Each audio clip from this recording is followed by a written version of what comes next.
Icom part 1 chapter number 6 के अभी हम शॉर्ट क्वेश्चन करेंगे जी। फर्म के मुसारफ लागत और पैदाइश और वसूलियाँ, यानी एक जो कंपनी है वो जो पैसा लगाती है कुछ चीज़ बनाने में और फिर जो वो चीज़ें बनाती है और फिर बाद में उसको पैसे मिलते हैं, वसूलियाँ या महासल। महीना मुसारफ फिक्स्ड, ठीक है, फिक्स्ड खर्चे। फिक्स्ड खर्चे जो होते हैं उनको क्या कहते हैं, यानी जैसे बिजली का बिल है वो आना ही आना है, वो नहीं आप बचा सकते, ठीक है। या जो लेबर है उसकी कॉस्ट आनी ही आनी है, वो आप नहीं बचा सकते। वो मुसारफ जिन्हें फर्म को हर हाल में बर्दाश्त करना पड़ता है, इन मुसारफ को ज़मीनी मुसारफ या बिलवास्ता मुसारफ कहते हैं, ठीक है। लिहाजा ये पैदावार की मकदार पर यकसा रहते हैं, जैसे इमारत का किराया है, सरमाए का सूद है, या मुस्तकिल अमला जो होता है जैसे सिक्योरिटी गार्ड है या मैनेजर है, वो पक्के होते हैं। लेबर बदलती रहती है, नए लोग आते हैं, पुराने जाते रहते हैं, ठीक हो गया। महीना मुसारफ क्या हो गए, जिनका खर्चा हमें हर हाल में देना ही पड़ता है। सिक्योरिटी गार्ड हो गया, अंदर का स्टाफ जो होता है ऑफिस का वगैरह वगैरह। मुतगय्यर मसारिफ जो पैदावार की मकदार के साथ मुंसलिक होते हैं और पैदावार के बढ़ने के साथ बढ़ जाते हैं और घटने से कम हो जाते हैं, वो मुतगय्यरा मसारिफ होते हैं, ठीक है। अगर फर्म का कारोबार आर्जी तौर पर बंद पड़ा हो, यानी कि इसकी पैदावार की मकदार सिफर हो, तो ऐसे मसारिफ भी सिफर होते हैं। मसलन आर्जी मजदूर जो होते हैं, अब काम नहीं होगा तो वो मजदूर भी नहीं होंगे, उनकी उजरत भी नहीं होगी। आम माल की कीमत, अब जब कोई चीज़ बन ही नहीं रही तो वो ज़ाहिर है वो चीज़ें भी नहीं आएंगी। जब मशीनें काम चलेंगी बिजली का बिल भी कम आ जाएगा, तो ये मुतगय्यरा मुसारफ होते हैं, ठीक है। औसत महीना, औसत जब भी किसी चीज़ का हो ना, उसकी टोटल प्रोडक्ट को उसके आगे जो चीज़ें बनी होंगी ना, कॉस्ट को प्रोडक्ट से डिवाइड करने से आता है। औसत महीना मुसारफ, यानी औसत जो खर्चा है मुसारफ खर्चे को कहते हैं। पैदावार की फ़ी इकाई महीना मुसारफ है, यानी एक जो प्रोडक्ट बनाने पे कितना खर्चा है, कुल महीना मुसारफ बटा पैदावार, उससे एक का यानी एक वैल्यू निकलेगी। मुतगय्यरा मुसारफ भी उससे टोटल मुतगय्यरा खर्चा बटा जो चीज़ें उन्होंने पैदा की हैं, तो वो औसत यानी एक आ जाएगी उसका खर्चा। औसत मुसारफ यानी औसत खर्चा क्या होता है, कुल मुसारफ बटा पैदावार, ठीक है। यानी ये फिक्स खर्चा, ये जो चेंज होता है वो वाला, और हाली खर्चा औसत खर्चा क्या है, बार बार वही घुमा फिरा के दे रहे हैं। कुल खर्चा, औसत कुल मुसारफ या औसत मुसारफ से मुराद पैदावार की फ़ी इकाई कुल मुसारफ है, यानी कुल मुसारफ में से एक इकाई पे कितना खर्चा है।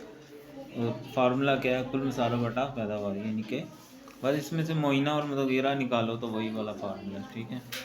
मुख्ततम मुसारफ किसी शय की मज़ीद इकाई पैदा करने की वजह से मजमूई मसारफ में यानी टोटल खर्चे में जो इजाफा होता है, इसे मुख्ततम मसारफ कहते हैं, ठीक है। मुख्ततम क्या होता है कि जो हमने एक मज़ीद एक चीज़ जो बनाई उस पर जो खर्चा हुआ, मसलन कहता है 10 मीटर कपड़ा बनाने के लिए हमारा खर्चा हुआ 200 रुपया, और 11 मीटर जब बनाया तो 215 रुपये खर्चा हो गया। तो मुख्तसम मुसारफ क्या है, 15 रुपये, ठीक है, ठीक है। यानी एक चीज़ ज़्यादा बनाने पे जो थोड़ा सा ज़्यादा खर्चा हुआ वो क्या होगा, मुख्तसम मुसारफ। क्योंकि 1 मीटर मज़ीद कपड़ा बनाने पर 15 रुपये का इजाफा होगा, तो ये मुख्तसम मुसारफ है। तो मुख्तसम मुसारफ क्या हुआ, यानी एक्स्ट्रा खर्चा जो हमने मज़ीद एक चीज़ बनाई उस पर जो ज़्यादा और खर्चा हुआ मुख्तसम। कुल वसूली, वसूली क्या होता है, रिसीविंग को कहते हैं, यानी जो हमें पैसे मिले हैं। किसी शय की ख़ास मकदार फ़रोख्त करके जो पैसे मिलते हैं उसे वसूली कहते हैं। मसलन 10 मीटर, अगर कपड़े की कीमत 10 रुपये फी मीटर हो और 100 मीटर कपड़ा बेचेंगे तो 1000 रुपये होंगे, ये क्या होगी, वसूली होगी। औसत वसूली क्या होगी, जो किसी फर्म को अपनी पैदावार के फ़रोग़ से औसतन फ़ी इकाई, यानी जैसे इसने बताया कि 1 मीटर 10 रुपये का है, तो ये 10 रुपये जो 1 मीटर के हैं वो क्या होंगे, औसत हो जाएगा। यानी कुल वसूली बटा पैदावार की इकाइयाँ, यानी एक चीज़ के बेचने। मुख्ततम वसूली, अब मुख्ततम वैसे कहते हैं ओवर, एक्स्ट्रा, ठीक है, वो रकम जो किसी फर्म को अपनी पैदावार की एक ज़ायद इकाई फ़रोख्त करने से, जैसे मुख्ततम पैदावार, मुख्ततम मुसारफ क्या था, एक चीज़ ज़्यादा पैदा करने से जो खर्चे में इजाफा हुआ। मुख्ततम वसूली भी ऐसे, जब एक चीज़ ज़्यादा यानी बेचने से उसको जो ज़्यादा वो मिला वो मुख्ततम वसूली है। बस फर्म 10 मीटर कपड़ा फ़रोख्त करने में 1000 रुपये इसको मिले थे, अब अगर वो 101 मीटर फ़रोख्त करेगी तो जो ऊपर उसको मिलेंगे ना पैसे 8 रुपये, वो मुख्ततम वसूली है। फ़र्म से क्या मुराद है, एक तंजीमी इकाई होती है जो कारोबार को कंट्रोल करती है, बिज़नेस जो भी होता है। इस फर्म के फ़राइज़ कारोबार की बुनियाद डालने जब शुरू हुआ उससे लेकर मुनाफा हासिल करने तक सारा जो प्रोसीजर है वो फ़र्म के अंदर आ जाता है। जैसे एक बाटा कंपनी है, सर्विस कंपनी है, फ़िलिप्स कंपनी वगैरह वगैरह। फ़र्म के मसारफ़ पैदाइश, मसारफ़ एक्सपेंस को कहते हैं, तो यानी पैदाइश का मतलब होता है मैन्युफैक्चर, यानी मैन्युफैक्चर के जो खर्चे होते हैं उनसे क्या मुराद है, एक फ़र्म को शय की हाजमदार बनाने पर रकम खर्च होती है वो मैन्युफैक्चरर एक्सपेंस होते हैं। सरी मसारफ, किराए पर लिए हुए आमलीन पैदाइश, आमलीन बनाने वाले पैदाइश कोई भी चीज़ या दूसरों से खरीद कर मुख्तलिफ मवाद और दीगर वसाइल के मुआवजा के तौर पर फ़र्म की सरी, यानी जब हम कोई चीज़ जैसे मतलब हमने हमारे पास कोई आर्डर आ गया बहुत बड़ा, तो और हमारे वर्कर जो है ना अंदर से 2-3 छुट्टी पर चले गए, 2-3 बीमार हो गए, अब हम वक्ती तौर पे ना दूसरों से खरीद लेते हैं या उधार ले लो किसी से, उनको जो अदायगियाँ करेंगे ना वो सरी मसारफ हो जाएंगे। मसारफ किसको कहते हैं, एक्सपेंस को। आगे समझ।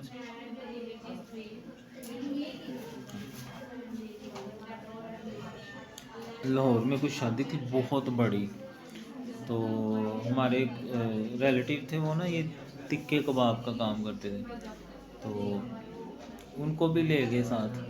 काफ़ी लोगों को ना, जितने भी ये जानते थे, काफ़ी बड़ा कोई फंक्शन था, तो वो उनको ले गए थे। अब जो उनको अदा करेंगे ना, क्योंकि बहुत बड़ा फंक्शन था, तो उसके लिए फिर क्या होगा, किराए पर लिए हुए आमलीन पैदाइश, ठीक है, या दूसरों से खरीद कर मुख्तलिफ मवाद दीगर वसाइल के मवाद, यानी जो भी चीज़ हमने ली है, चाहे वो बंदे मंगवा लिए, चाहे मशीन वक्ती तौर पर मंगवा ली हमने, या दूसरों से खरीद करदा मुख्तलिफ मवाद, वो मटीरियल भी हो सकता है, ठीक है।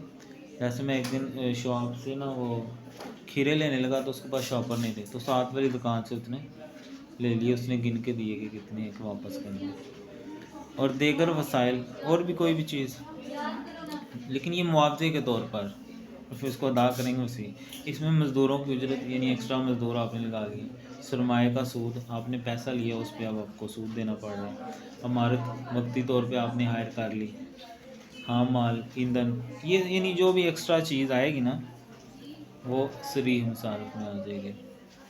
मुज़म्मर मुसारफ, कोई फ़र्म जिन आमलीन पैदाइश की खुद ही मालिक हो और खुद ही इन्हें कारोबार में इस्तेमाल करे, उसका जो मुआवजा होगा वो, जैसे एक बंदा खुद अपना बिज़नेस चला रहा है, उसका भी तो खर्चा होता है ना घर का, तो वो जो उसमें से लेगा ना अपना मुआवजा या सरमाए का सूद वगैरह, वो उसका क्या होगा, मुज़म्मिर।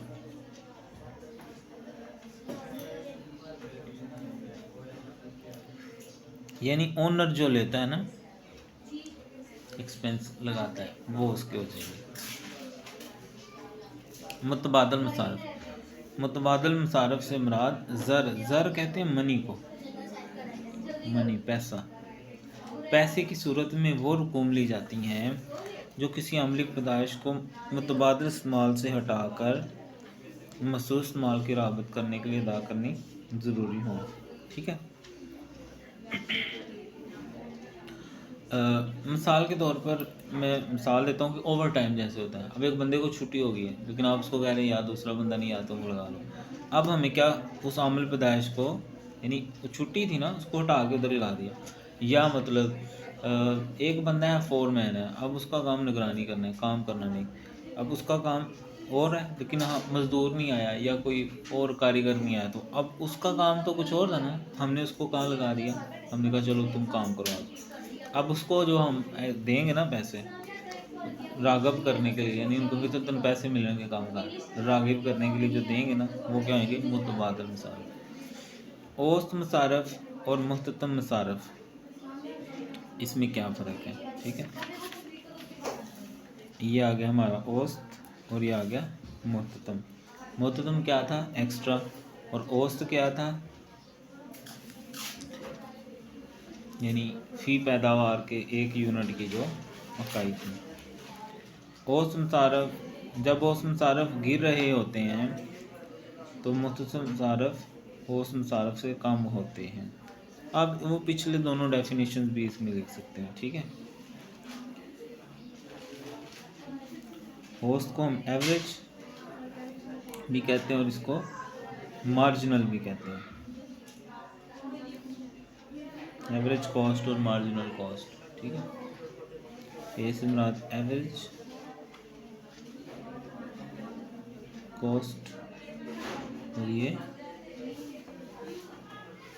Marginal cost.